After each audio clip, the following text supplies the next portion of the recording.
السلام علیکم ورحمۃ اللہ وبرکاتہ۔ آج میں آپ لوگوں کو ہاروت اور ماروت دو ایسے فرشتوں کے بارے میں بتاؤں گی جن کے بارے میں سوچ کر حضرت جبرائیل علیہ السلام بہت روئے تھے کہ کہیں انہیں بھی ہاروت اور ماروت کی طرح آزمائشوں میں نہ ڈال دیا جائے۔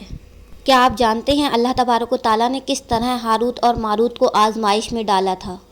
احمد اور ابن حبان نے اپنے صحیح میں حضرت ابن عمر رضی اللہ تعالیٰ عنہ سے روایت کی ہے کہ انہوں نے حضور صلی اللہ تعالیٰ علیہ وسلم کو یہ فرماتے سنا ہے کہ جب آدم علیہ السلام کو زمین پر اتارا گیا تو فرشتوں نے کہا، اے رب، تو زمین پر اس شخص کو اپنا خلیفہ بنا کر بھیج رہا ہے جو فساد کرے گا اور خون بہائے گا، اور ہم تیری حمد کے ساتھ تسبیح کرتے ہیں اور تیری پاکی بیان کرتے ہیں۔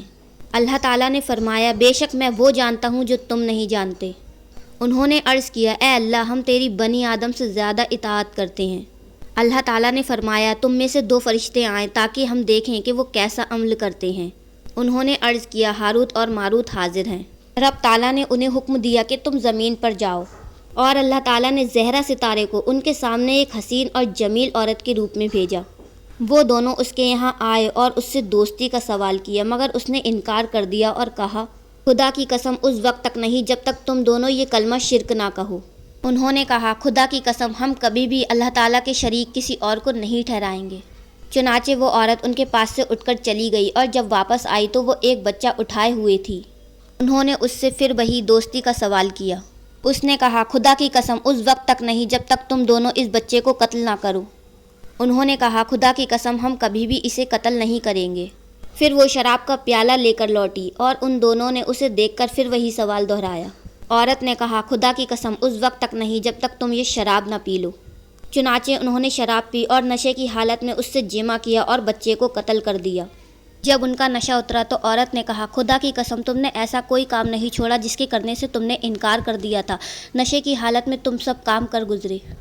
تب انہیں دنیاوی عذاب اور آخرت کے عذاب میں سے کسی ایک کو اختیار کرنے کا حکم دیا گیا، اور انہوں نے دنیاوی عذاب کو پسند کر لیا۔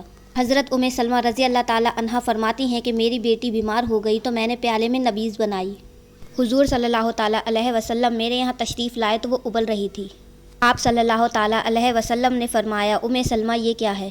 میں نے عرض کیا، میری بیٹی بیمار ہے، میں اس کی دوائی بنا رہی ہوں۔ آپ صلی اللہ تعالیٰ علیہ وسلم نے فرمایا کہ اللہ تعالیٰ نے حرام کردہ اشیاء میں میری امت کے لیے شفا نہیں رکھی۔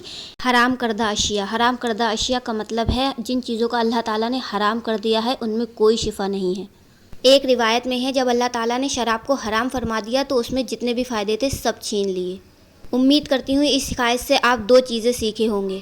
پہلی چیز، اللہ تعالیٰ نے جو بھی بنایا ہے اور جس کو جو بھی چیز عطا فرمائی ہے اس پہ ہمیں سوال کرنے کا کوئی حق نہیں ہے۔